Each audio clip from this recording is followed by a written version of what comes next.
반갑습니다.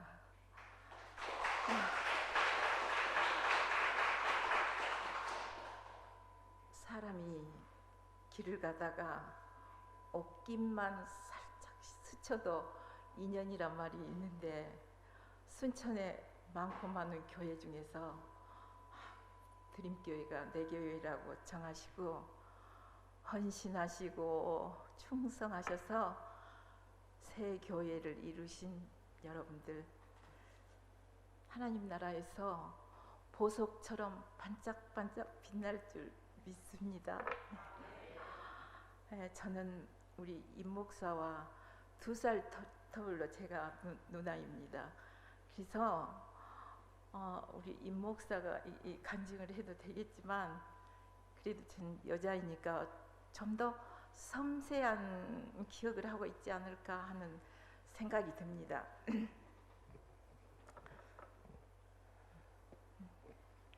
그래서 아무쪼록 어린 아이의 입술을 통해서도 성령님은 역사하실다고 믿으시면 이 시간 은혜의 시간이 될 줄 믿습니다. 저는 고향이 공군, 공면, 남계리, 신계부락에서 제가 태어나고 어린 시절을 살았습니다. 그런데 제 어린 시절은 너무너무 가난했습니다. 찢어지게 가난했어요. 어느 추운 겨울 눈이 많이 왔는데 아주 기온이 낮아서 삼라만상이 꽁꽁 얼었고 길도 빙판길이 됐습니다. 그런데 저녁에 잘 때 엄마가 걸레 얼지 말라고 잠자는 방에 머리 위에 온목에다가 걸레를 넣어놓고 잤는데, 아침에 일어나서 걸레를 쓰려고 보니까 걸레가 꽁꽁 얼어 있었습니다. 옛날에는 왜 그렇게 혹독하게 추웠는지요. 그런데 제가 다니는 동초등학교, 그때는 동국민학교 그랬습니다. 동초등학교, 제가 학교를 가면서 운동화도 아닌 곰신을 신고 양말도 신지 않고 학교에 갔습니다. 학교에 가서 신발장에 신 넣어놓고 마루청을 걸어 들어갔는데, 교실을 들어갔는데 이 발이 얼어가지고 감각이 없었습니다. 공부 마치고 집에 돌아올 때는 끝내 울면서 돌아왔는데요, 저희 엄마는 양말을 신지 않았는지 발이 시려웠는지 안중에도 없었습니다. 왜냐, 새끼들은 많고 먹을 건 여의치 않고, 그런 생각은 사치스러운 생각인지 모릅니다. 소풍을 가면 저희 엄마는 도시락 밥만 딱 싸줬어요. 다른 건 아무것도 없어요. 소풍 가서 보면 아이들이 맛있는 거 많이 먹잖아요. 사탕도 먹고 과자도 먹고 삶은 달걀도 먹고 오징어도 먹고 애들은 맛있는 거 많이 먹는데 저는 먹을 게 없어서 살짝이 숨어 있다가 제가 나오고 그랬거든요. 그래서 학교 다닐 때 제일 싫은 게 저는 소풍이었습니다. 근데 참 아이러니하게도요, 어른이 돼서도 소풍이 싫어요. 그래서 저희 여전도에서 야유회 간다, 소풍 간다 야다니며 저는 속으로 나는 살짝 좀 빠질 수 없을까, 사모가 돼갖고 그런 궁리를 해요. 전 여행도 그렇게 싫어요. 마지못해서 여행을 따라가지 은퇴한 지 8년이 됐는데 아직 여행 한 번도 안 했어요. 제가 고집이 더 세거든요. 제 목사님한테 좀 미안하지만 제가 그렇게 여행을 즐기질 않습니다. 앞으로는 변할지 몰라요. 그런데 어느 날 저희 엄마가 공에서 벌교로 비누를 받아가지고 낱개로 파신다고 벌교로 비누를 받으러 가면서 이따가 4시쯤 엄마 마중 나와라 그랬어요. 그래서 제가 4시쯤 돼가지고 공에 마금체란 곳이 있습니다.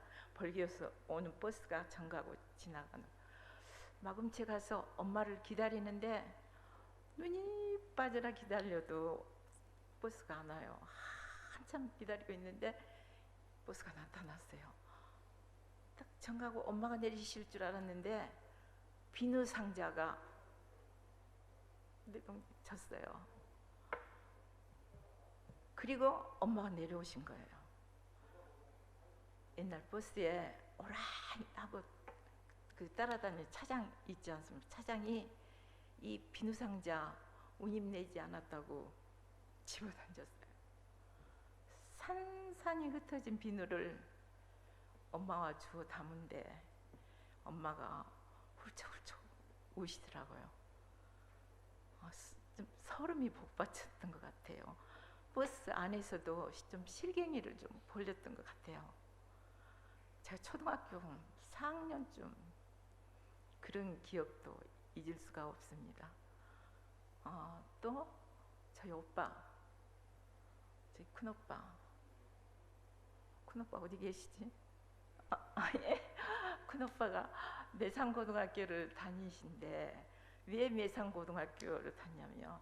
매산고등학교는 미션 스쿨이 돼가지고 그때 교역자 자녀에 대해서 목사님, 전도사님 자녀에 대해서는 학비를 반을 면제를 해줘서 저희 오빠가 내곡동에서 자취를 하면서 학교를 다니는데 엄마가 두지에서 한 달 양식을 퍼주는데 한 달 양식 퍼다 보면 두지에서 드륵드륵 소리를 냈대요. 그러면 오빠가 양식을 받아가면서 우리 식구는 뭘 먹고 살까? 오빠가 걱정을 하면서 이 양식을 받아갔는데 그지만 이 양식은 하루 한 끼밖에 안 됐대요. 한참 먹을 나이에 하루 한 끼를 먹고 학교를 다니니까 아침에는 방이 빙빙 돌고 그래서 밤에 남의 고구마 밭에 고구마도 캐러 가고요. 또 한 끼 먹는 밥 반찬이 없어서 때로는 소금에다 먹기도 하니까 제가 그때 최근에 그 말을 들었는데 친구가 성경학교 기숙사에 김치 돌리러 가자 그래가지고 성경학교 가서 그 친구가 들어가서 김치를 훔치는데 저희 오빠는 간이 적어서 안 들어갔대요. 그래가지고 돌아가고 와서 김치를 맛있게 먹고 그랬는데 이 친구가 밤에 어른이 돼가지고 목사님이 됐대요.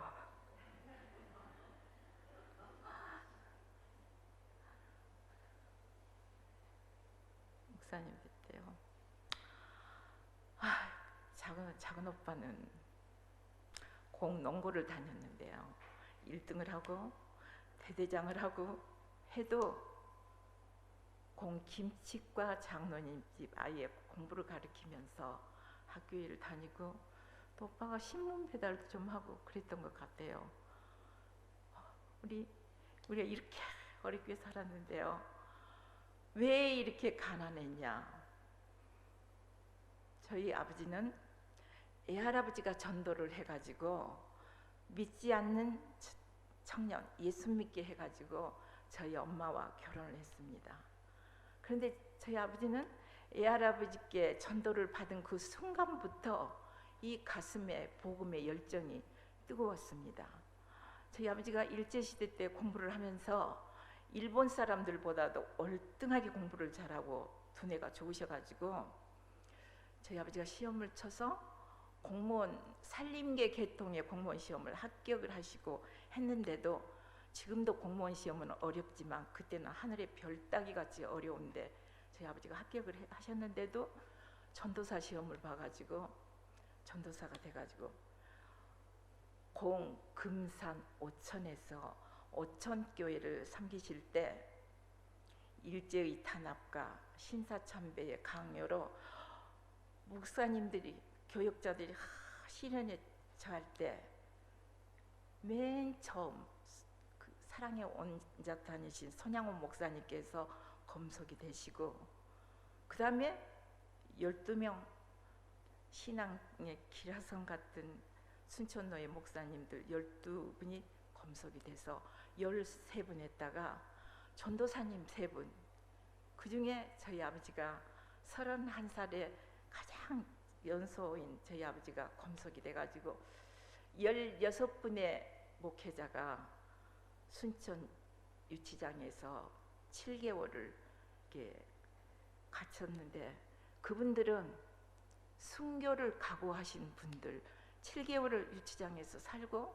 그 다음에 강주 형무소로 이감이 돼가지고 강주 형무소에서 12개월, 그래서 도합 19개월을 형무소를 이렇게 사는데, 저희 아버지가 그 손양원 목사님과 한 방에 있는 계시지 않았지만 운동을 하는 시간에는 손양원 목사님을 만나시게 된대요. 모자를 이렇게 썼는데 눈까지 믿게 막아가지고 안 보이게 해가지고 운동을 하는데도 손양원 목사님께서 더듬더듬 해서 저희 아버지를 찾아서 등을 어루만지고 쓰다듬으면서 승리해라 승리해라, 일본 제국주의는 무너진다, 승리해라 승리해라.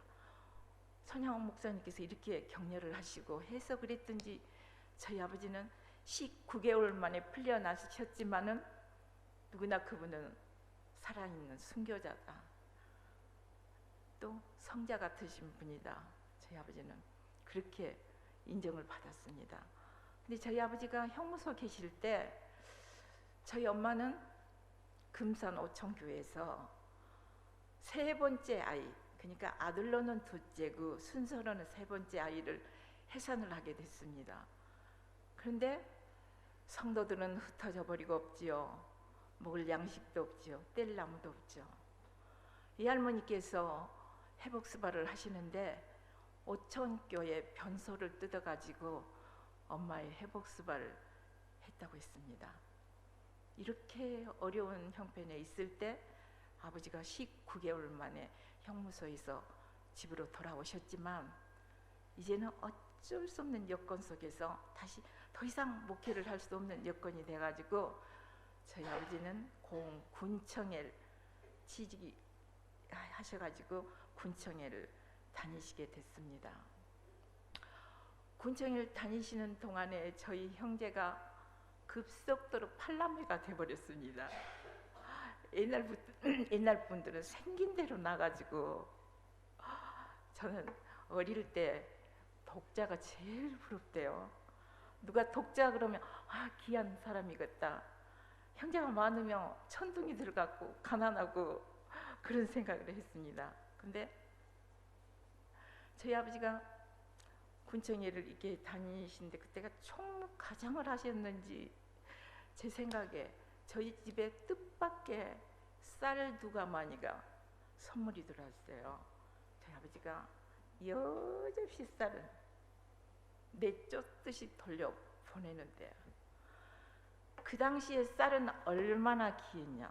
쌀이 금싸레기 같이 보리쌀을 삶아가지고 또 한 번 물을 부어서 또 밥을 하는 정도지 쌀을 넣고 밥을 못하고, 어쩌다가 보리쌀 위에다가 쌀 조금만 한 주먹만 넣어도 쌀이 오줌을 싸가지고 밥이 맛있다고 그랬어요.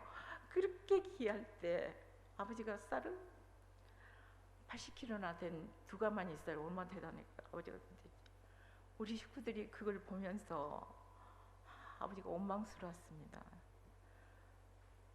아버지한테 반항하고 싶은 생각이 들고, 아버지는 혼자 천국 가시려고 우리를 이렇게 고생을 시키냐고 그렇게 생각을 하면서 아버지를 원망하는 생각을 했습니다. 근데 저희 아버지가 그 관직 생활이, 직장 생활이 어려운 게 불이한데 도장 찍어야 되고 불이야 타협을 해야 되고, 이거는 아버지 목숨 걸고 신앙생활하는 저희 아버지에게는 너무나 힘든 일이었습니다. 그래서 저희 형제는 깐난이부터 고등학교까지, 깐난이부터 고등학교 이 자리에 우리 동생 이메인 권사가 깐난이고 오빠 고등학교 팔남매가 있는데 안정된 이 직장을 아버지가 도저히 아버지 양심으로는 직장 생활이 너무 힘들어가 불이한데 도장 찍은 거 불이야 타 이게 너무 힘드셔갖고 사표를 내던지시고 보이얼 선교사 그때 애양원 원장을 하고 계셨던 보이얼 미국인 선교사 보이얼 선교사를 찾아가서 제게 선교비를 좀 주시면 제가 개척을 해보겠습니다 하니까 보이얼 선교사의 허락으로 저희 아버지는 팔남매는 엄마한테 맡겨버리고 저희 아버지는 그때 군청에 든든한 직장 뭐 봉급은 많은 건 아니지만 그 든든한 직장인데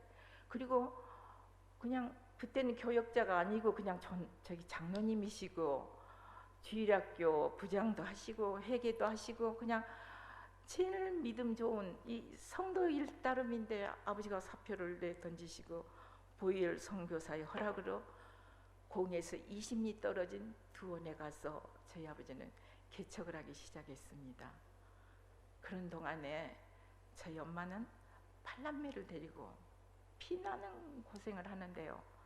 남의 집 일을 다니고 나락을 배로 다니고 김치 담아주러 빨래해주러 다니고 그래 엄마가 나락배로 가면서 이따가 12시에 애기 없고 젖 먹이러 와라 젖도 먹이고 밥도 얻어 먹이려고 엄마가 그랬는데요. 제가 진짜 애기 없고 너는 동구 밖에 가 있는데 제가 동생 우리 이메인 집사 저하고 8살 차이인데 깐난이를 없고 제가 논으로 갔는데 가서 가을에 갈치 지진 데다 밥 얻어먹고 왔는데 지금 생각해 보면 8살짜리가 아기를 놓고 동구 밖에를 어떻게 젖을 먹이러 갔다고 진짜 그렇게 했는데 그렇게 그랬습니다. 근데 저희 엄마는 피나는 고생을 하는데요. 김치과 장로님 집에 일을 더 맡아서 하시면서 엄마의 마음속에는 늘 공포가 있대요. 흉년 오면 우리 식구 다 굶어 죽는다고 흉년 했습니다. 그러다 보니까 자식이 엄동설안에 발을 벗고 학교를 다니는지 밥을 굶고 학교를 다니는지 이건 엄마한테는 생각할 겨를도 없었던 것 같습니다. 근데 이제 저희 아버지가 20미 떨어진 두원에 가서 개척을 하시는데 저는 아버지를 따라서 개척지에 상당히 많이 다녀봤습니다. 공에 가면은 20미 떨어진 두원에 신미 성두, 심리 가서 성두, 신송, 심리 가서 성두, 심리 가서 대대. 근데 제가 아버지 따라서 신성 거기를 갔는데 언제 전도를 하셨는지 사람들은 마당에 이렇게 모여가지고 밀을 이렇게 갈아서 개떡을 찌고 그래가지고 전도사님 모셨다고 그러면서 개떡을 제가 전도사님 딸이라고 제가 제일 어린데 저한테다 제일 먼저 개떡을 갖다 주고 그래가지고 거기서 개떡 먹고 나서 예배를 막 뜨겁게 드리고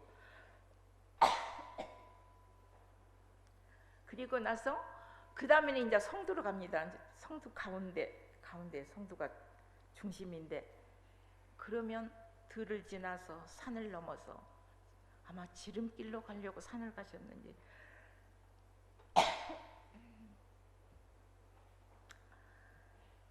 그래가지고 아버지하고 둘이서 막 산을 넘어서 성도를 막 가는 거예요. 그러면 아버지가 가시다가 막대기 주워가지고 아버지 막대기를 탁 주우면서 순간 상상을 하는데 모세의 지팡이를 생각하신 거예요. 그래가지고 지팡이 무슨 지팡이 모세가 이적을 행한 지팡이 막 노래 부르면서 열심으로 찬양을 하면서 막 산을 넘어서 저희가 성도로 가가지고 성도 가니까 거기는 가부의 마루에서 교회를 시작을 해가지고 강대상도 마루에다 하나 탁 놔두고 또 거기도 또 막 교인들이 이렇게 돼가지고 교회가 그렇게 막 이루어지고 있었어요. 그 뒷날 성도에서 자고 뒷날 대대 거기를 가니까 거기는 원래부터 교회가 좀 돼 있었고 종탑도 있고 적은 교회도 있고 또 거기 가서 또 그런데 열악해가지고 전도사님을 볼 수 없는 교회. 그리고 아버지가 가서 예배드리고 심리마다 다니면서 전도해갖고 교회를 만드셨는데 저희 아버지가 그랬습니다. 그런데 어느덧 교회들이 이렇게 이루어질 때 보혈 선교사가 저희 아버지를 불러가지고 그 교회들은 교역자들 목사님들한테 내어주고 장로님은 신풍 애양원에 가서 근무하시지 않겠냐고. 그래서 저희 아버지가 생각할 때 나는 신학을 안 했으니까 그 선교사의 말이 옳다 이렇게 생각을 하면서 저희 아버지가 이제 개척을 해서 이루어진 교회, 지금 두원에 가면 고흥에 가서 두원에 가면 저희 아버지가 개척한 교회들이 엄청 큰 교회를 성장해서 교회들이 서 있습니다. 아니 저희 아버지가 이제 나는 신학을 못했으니까 그건 당연한 일이다 그렇게 생각을 하면서 제가 초등학교 6학년 올라갈 때 그 개척한 그 교회들은 목사님들한테 내어주고 저희는 신풍 애양원으로 이사를 하게 됐습니다. 그동안에 살았던 오두막집 방 두 칸에서 오두막집 조그마한 방 두 칸에서 저희 10식구가 살았습니다. 아버지는 가끔 오시지만은 10식구가 지금도 그것도 상상 분명히 살았는데 그것도 어떻게 살았는지 조그마한 방에서 두 칸에서 10식구가. 근데 이제 이사를 간다는 게 저희 식구들은 엄청 설레이는 가슴이었습니다. 이는 가난한 전도서가 아니고 신풍 애양원의 지원이 된다는 게 저희는 그렇게 설레이는 가슴이었어요. 그래가지고 제가 6학년 막 올라갈 때 그 오두막살이를 뒤로 하고 짐차에다가 짐이랑 사람이랑 같이 싣고 따로 타고 갈 처지도 안 돼요. 아버지는 운전석에 같이 앉으시고 저희는 짐이랑 사람이랑 다 같이 타고 이사를 가면서 순천 남문 파출소를 통과하려고 그러는데 기사 양반이 엎드려요. 여기 사람 싣고 가면 걸려요. 짐차에는 사람 못 실은가 봐요. 그래가지고 저희 식구가 짐 속으로 두더지같이 숨어가지고 여기 있어 이 목사님 두더지같이 숨어가지고 남문 파출소를 통과해서 애양원에 도착했어요. 애양원에 도착했는데 선교사가 저희 아버지가 고생 많이 했다고 또 식구가 많다고 200평이 아마 넘는 대지 같았어요. 넓은 대지에 탱자 울타리가 쫙 둘러져 있고요. 애양원의 직원들이 살았던 집 중에서는 제일로 높고 좋은 집, 원장님이 살았던 집이 있다 그랬어요. 맞아요. 김철주 그분이 원장하시면서 살았던 집인데 김철주 그 장로님이신데 자유당 시대 때 국회의원을 하신 분입니다. 그분이 살았던 집을 저희를 살게 이렇게 해서 탱자불타리가 반드시 깎아져 있고요. 벽에는 보라색 등나무가 주렁주렁 열려 있고요. 대문에서 현관까지 가는 길이 양쪽에 향나무들이 착착 뻗어 있고요. 돌계단을 올라가고 양쪽에 돌기둥이 있고 양철 지붕 위에 분홍색 찔레꽃이 만발하고 양철 지붕에 돌로 된 양옥집은 아닌데 양옥집같이 생긴 집에서 제가 초등학교 6학년부터는 살게 됐어요. 그때는 부자는 기아집 살고 보통 초가집 살 때 전 초등학교 6학년 될 때는 돌로 된 양옥집 같은데 그림 같은 집에서 살게 됐습니다. 그런데 저희 엄마가 그렇게 서운했던 운동화도 하나 사주고 다른 아이들 보자기에 책 싸갖고 다니는데 가방도 사줬어요. 그래가지고 신풍 초등학교, 시골 초등학교 전학생으로 들어갔는데 아이들이 텐자 울타리 안에 사는 아이라고 간심에, 가난뱅이 딸인데 간심의 대상이 돼가지고 학교를 다니게 됐습니다. 근데 애양원에서는 크리스마스가 되고 명절이 되면 돼지고기를 잡아서 풍성하게 가지고 오고, 또 구제품 옷보따리 아버지가 가지고 오시면 그 안에서 서양인들이 입었던 세련된 옷을 골라서 입을 수도 있었어요. 그리고 터가 넓어서 야채를 마음대로 갖고 먹은데요. 뭐 다양하게 야채 다 집에서 갖고 와서 먹고, 가을이 되면 아담한 단감나무 두 나무에서는 감이 주렁주렁 열리고, 애양원에서는 그렇게 먹고 사는 것은 걱정 없이 평온한 생활을 살고 있는데, 저희 아버지는 애양원으로 근무를 하시는데 오시면은 집 안으로 들어오신 법이 없습니다. 밖 끝자리에 돼지막이 있었는데 돼지막으로 가셔요. 돼지는 한번 가서 들여다보시는데 저희 아버지가 돼지를 되게 이뻐하셨어요.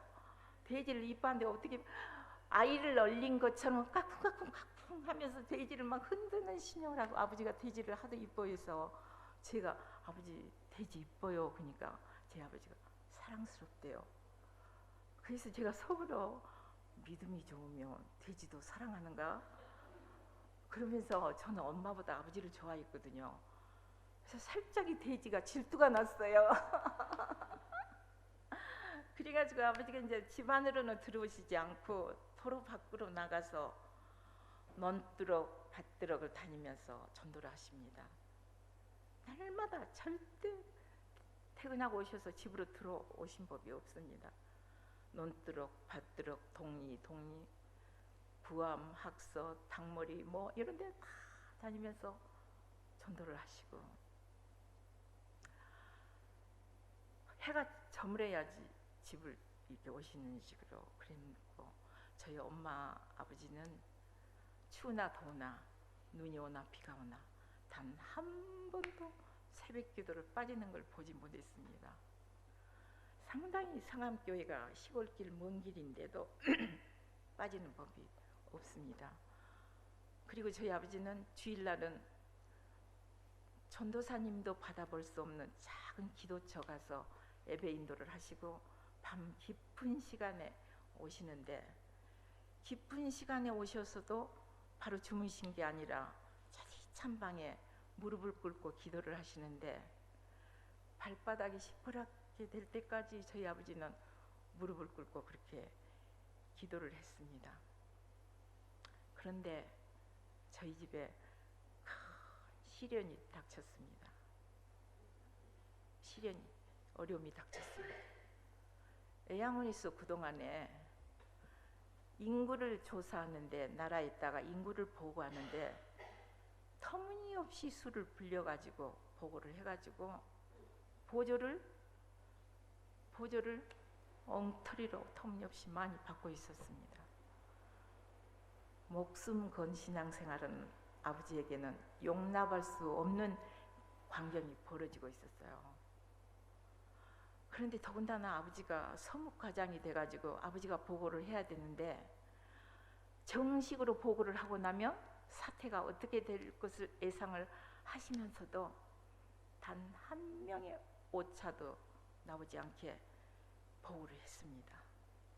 보고를 했는데 여지없이 보조가 삭감이 돼서, 엄청 삭감이 돼서 내려오게 되니까 나 환자들이 눈에 쌍불을 켜는데요. 이 환자들 얼마나 믿음 좋아가지고 애양원 교회 가면은 손가락도 없는 손으로 막 박수를 얼마나 열심으로 치고 얼마나 기도 열심히. 애양원 교회 가면은 언제나 부흥회입니다. 뜨거워, 그만큼 뜨거운데 보조가 삭감되는 건 보고는 이 양반들이 용납을 안 한 거예요. 눈에다 쌍불을 켜고, 직원들도 마찬가지입니다. 저희 아버지를 보는 눈에 가시가 됐어요. 아버지가 설 자리가 없어졌습니다. 그래가지고 제가 엄마한테 아버지가 하신 말씀을 제가 엿들었어요. 여기도 우리 살 곳은 아닌 것 같아. 그러니까 엄마가 깜짝 놀려가지고 어쩌란 말이야. 새끼들은 많고 방 한 칸도 없는데 어쩌란 말이야. 이러신 거예요. 사면이 꽉 막혔습니다. 홍해가 앞을 가로막은 것 같았습니다.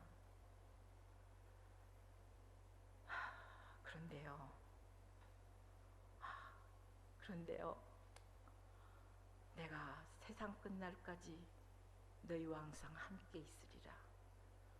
마음을 강하게 하고 담대히 하라. 두려워 말며 놀라지 말라. 내가 어디로 가든지 내 주 여호와 하나님이 너를 버리시지 아니하시고 너를 떠나지 아니하리라. 언약하신 하나님께서 또 의인의 길을 인도하시고 의인의 길을 평탄케 하시는 하나님께서 기적적인 역사를 벌이신 거예요. 갑자기 이제까지는 서면으로 문서로 보고를 했을 따름인데 조사단들이 인구를 조사로 그냥 사람들이 엄청 끌어내려왔어요. 내려와가지고 애양원에 가가호호 한 집 한 집 술을 새기 시작하는데요. 애양원에서는 단 한 명의 오차도 나지 않았어요. 설옥도에서는 비리가 폭로가 되고 다른 기관에서는 비리가 폭로가 될 때 애양원에서는 단 한 명도 이로되니까 직원들이 됐든지 환자들이 됐든지 저희 아버지 쌍불을 켰던 사람들이 저희 아버지를 존경하게 되고 사랑하게 되고요. 이 조사단들도 정말 애양원이야말로 믿음의 기관이요, 애양원이야말로 양심의 기관이라고 하나님께 영광 돌리게 됐습니다. 네. 그래가지고 제가 시집 갈 때까지 저희 아버지가 60세 은퇴할 때까지 애양원에서 사셨습니다. 애양원 환자들이 그렇게 사랑받으면서 존경받으면서 저희 집은 막 크리스마스가 되면 막 선물이 막 애양원 환자들이 그렇게 선물을 하고 사랑받으면서 그렇게 살았는데 저희 아버지가 이제 60살에 은퇴를 하셔가지고 광양 덕례 교회 오셔가지고 10년간 덕례 교회를 목회를 하시고 저희가 매곡동에서 은성교회를 개척을 할 때 저희 아버지가 이제 은퇴하셔가지고 70세에 제 오빠 큰오빠 집에 오셔가지고 순천에 사시면서 아버지가 저희 교회 이제 성도가 됐습니다. 저희 사이지만은 목사 사이지만은 제일 순종하고 목사님을 존경하고 말 제일로 잘 듣고 저희 아버지가 그렇게 하시는데요. 저희 아버지는 날마다 순천의 거리를 다니면서 전도를 하시는 거예요. 안 미친 데가 아마 없이 순천 헤매이고 다녔을 겁니다. 그러신데 아버지가 하신 말씀이 그냥 집에서 하는 일 없이 놀고 있으면 하나님께 송스러워서 아버지는 그냥 계실 수가 없다고 그랬습니다. 그리고 구름 끝에 예수님의 재림의 나팔 소리가 들릴락말락 하는 이 긴박함이 아버지 마음속에 있어서 아버지는 집에 그냥 계실 수가 없고 그래서 거리를 그렇게 다니시면서 전도를 하시는데 어느 날 제가 지하상가에 저는 옷 쇼핑 나갔다가 반찬거리 중앙시장에 살려고 나갔다가 먼 발치에서 전도하고 계시는 아버지를 목격했습니다. 그런데 아버지가 전도지를 가지고 굽실거리면서 전도를 하시는데 제가 어떤 생각을 했냐, 우리 아버지 누가 들어줘서 저 애를 쓰실까 제가 그랬어요. 그러는데도 제 눈에서는 눈물이 핑 돌았습니다. 그러시던 저희 아버지가 83세를 살으시고 하나님의 부르심을 받고 천국을 가셨는데 아버지를 생각해 보면 오직 그리스도의 보혈의 피입니다. 그래서 찬송을 불러도 보혈입니다. 구역 예배를 인도하시든지 가정 예배를 인도하시든지 보혈, 내 주의 보혈은 정하고 정하다. 그래서 저희 아버지 장례식 때 저희 교회 지휘자가 조가를 내 주의 보혈은 정하고 정하다. 내 주의 보혈은 정하고 정하다. 이 조가를 불렀고요. 저희 아버지는 성경을 암송을 하시는데 제가 학교 다닐 때 그 두루마리로 해서 영어 단어를 외우는 것처럼 저희 아버지는 요절을 두루마리로 해서 이렇게 암송을 하셨습니다. 아니면 무릎을 꿇고 암송을, 그렇게 성경을 암송을 하시는데 들어보면 내 살을 먹고 내 피를 마시는 자는 내 안에 거하고 나도 그 안에 거하나니 찬송도 보혈, 말씀도 보혈. 아버지의 유품을 정리를 하는데 날마다 쓴 신앙일기가 많이 나왔습니다. 신앙일기만. 그런데 맨 마지막에 아버지가 마지막 말씀을 남기셨는데 이제는 글쓰기도 어려워지셨습니다. 명필이신 저희 아버지는 서예 명필이십니다. 아버지가 마지막 남기신 글은 초등학교 1학년 맛도 못한 글을 아버지가 마지막 말씀을 남기셨는데 오늘은 8월 너무 무덥고 노안으로 힘들지만 그리스도의 보혈의 피를 생각하며 소량의 전도지 배달했다. 저희 아버지가 남기신 마지막 말씀입니다. 저희 아버지 생각하며 오직 가슴의 보혈, 나를 사랑하셔서 나를 살리시려고 십자가를 지시고 그 찢기신 주님의 상처, 그 흘리신 보혈의 피를 이 가슴에다 평생 간직하고 그렇게 살으셔서 저희 아버지가 그렇게 살으셨는가 하는 생각이 들었습니다. 그런데 저는 젊은 나이일 때는 그런 생각을 했어요. 늙지도 않을 것 같고 병들지도 않을 것 같고 죽지도 않을 것 같고 장례식장에 가도 꼭 자기는 죽음하고는 거리가 멀게 이렇게 생각이 들게 이렇게 하는데 제가 어느덧 나이가 제가 73세가 됐어요. 우리 은성교회 성도님들이 사모님 절대 나이 말하면 안 됩니다. 나이 말을 해보면 나이가 보여본다고 나이 말을 제가 나이를 가르쳐드린 제가 73세거든요. 근데 성경에 보면 내 연수가 70이요 강건하면 80이라고 했는데 물론 요즘은 백세수를 한다고 하지만은 성경적으로 볼 때 시한부 나이입니다. 70, 80 그 이상을 살고 있으면 하나님의 은혜요.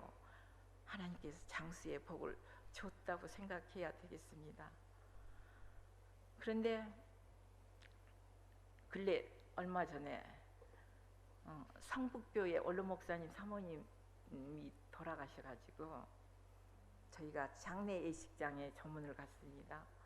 조문을 하고 나오면서 이렇게 벽에 보니까 여자분들의 사진이 붙어 있고 고인들이 그 밑에 이름, 성함과 나이가 이렇게 적혀 있는데 이렇게 보니까 맨 처음에 여자분 73세, 그 다음에 또 여자분 72세, 우리 이 목사님 사모님 78세.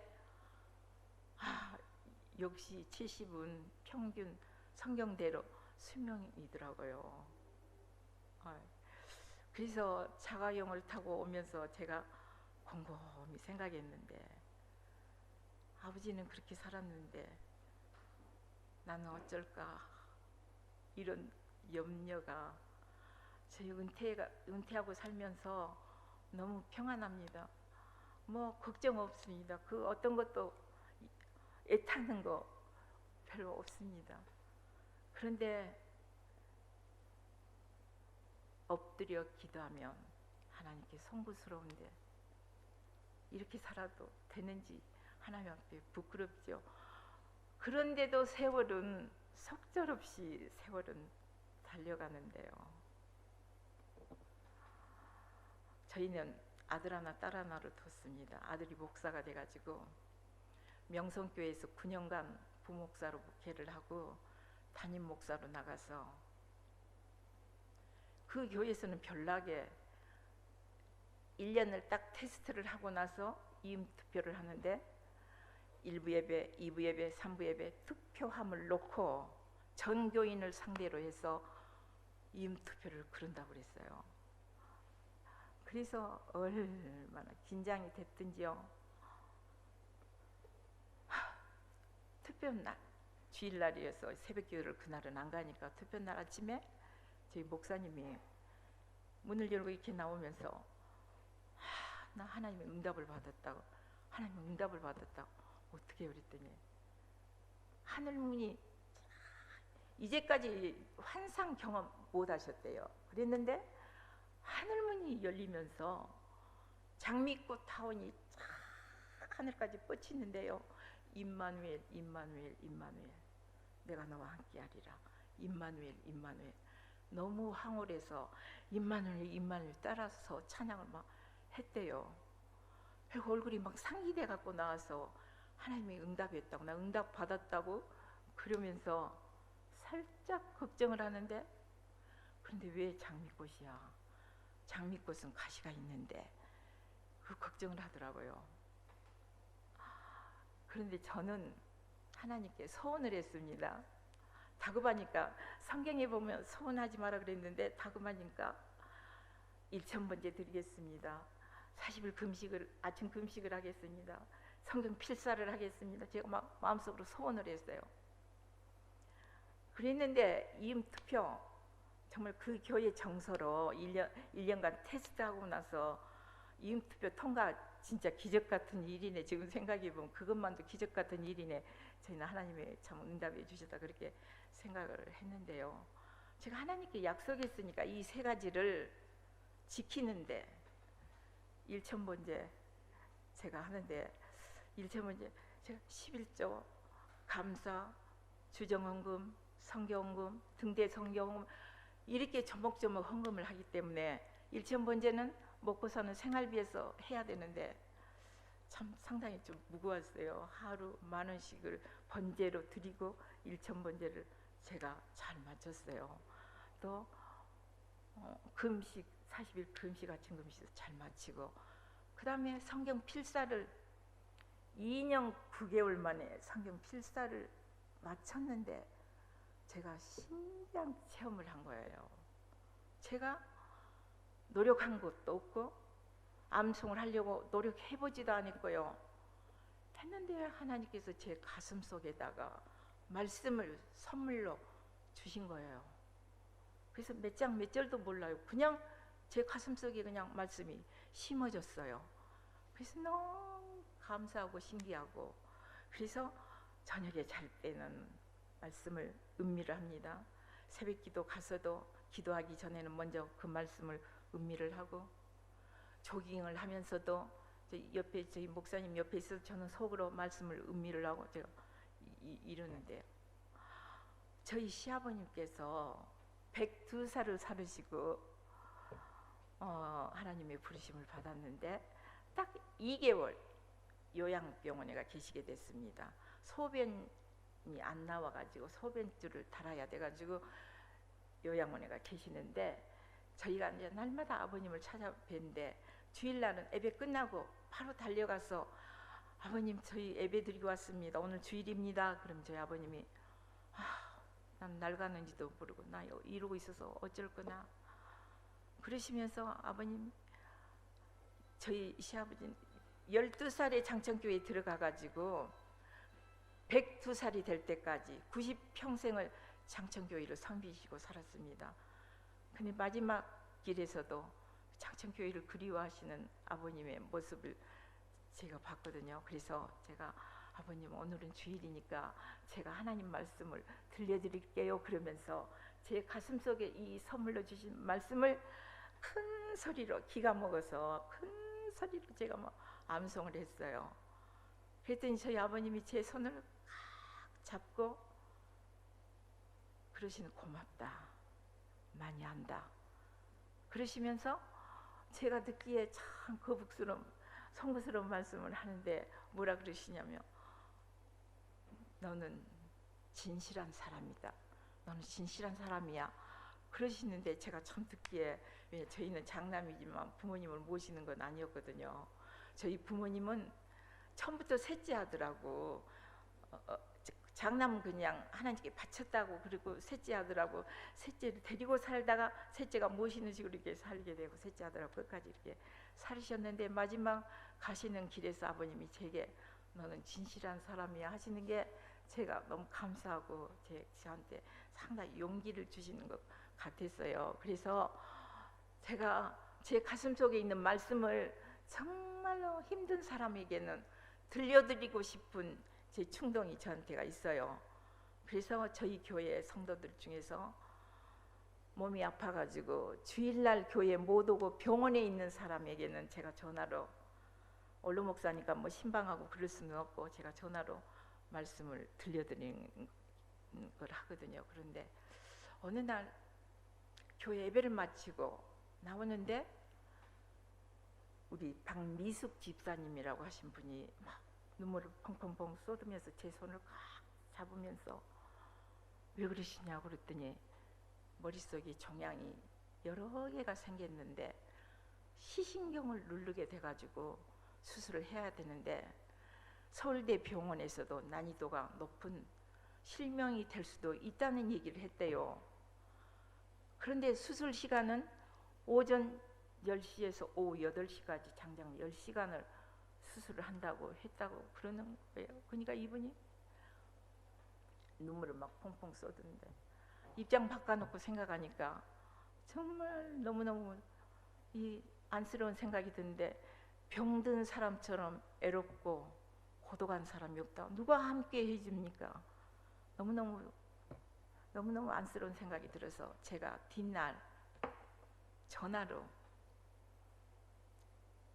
원로 목사는 신방을 못하니까 좀 그것도 전화로 제가 이 성경 말씀을 하나님 살아계심을 이분한테 심어줘야 되겠다 싶어서 하나님께 들려줬어요. 근데 자기가 절실하니까 자기가 너무너무 절실하니까 자기한테 필요한 말씀을 딱 붙잡았는데 내가 사망의 음침한 골짜기를 다닐지라도 해를 두려워하지 않을 것은 주께서 나와 함께 하심이라. 주의 지팡이와 막대기가 날 안위하시나이다. 이 말씀을 이분이 붙잡았어요. 그리고 작년 5월 4일 날 수술을 받았는데 마취를 당하는 순간까지 그 말씀을 머리로 그렇게 붙잡았대요. 음미를 하면서 암송을 하면서 했는데 수술하고 나서 그날 그 뒷날 이틀 후에 따르릉 전화가 와서 내가 깜짝 대수술을 받는 사람이 이틀 만에 전화가 와서 깜짝 놀랐어요. 집사님 어떻게 됐어요? 사모님 너무너무 행복한 시간이었습니다. 은총의 시간이었습니다. 제가 대수술을 받은지를 모르겠습니다. 다른 사람이 내 수술을 받으면 손을 묶은데 자기는 너무 얌전히 깨나니까 손도 묶지도 않았다고 그러면서 정말로 행복하고 은총의 시간이었습니다 하면서 사모님 제가 태어나면 찾아뵙겠습니다 이러더니 이분이 태어나고 오셔갖고 그냥 정신없이 식사를 대접하고 선물을 갖다가 아주 그냥 이분이 그랬어요. 그래서 제가 어떤 생각을 했냐, 하나님의 말씀은 정말로 절실하게 붙잡은 사람에게는 살아 역사하시는 생명력이 있는 것이 말씀이라는 것을 제가 확실히 느꼈어요. 네. 그래서 이제 마지막인데요. 너무 긴 시간이 됐는데 마지막인데 제가 하나님께서 제게 주신 말씀을 제가 한번 들려드리고, 그래서 여러분들도 내게 꼭 필요한 말씀 붙잡으시고 음미하시고 은혜가 됐으면 좋겠습니다. 한번 들려드릴게요. 시간이면.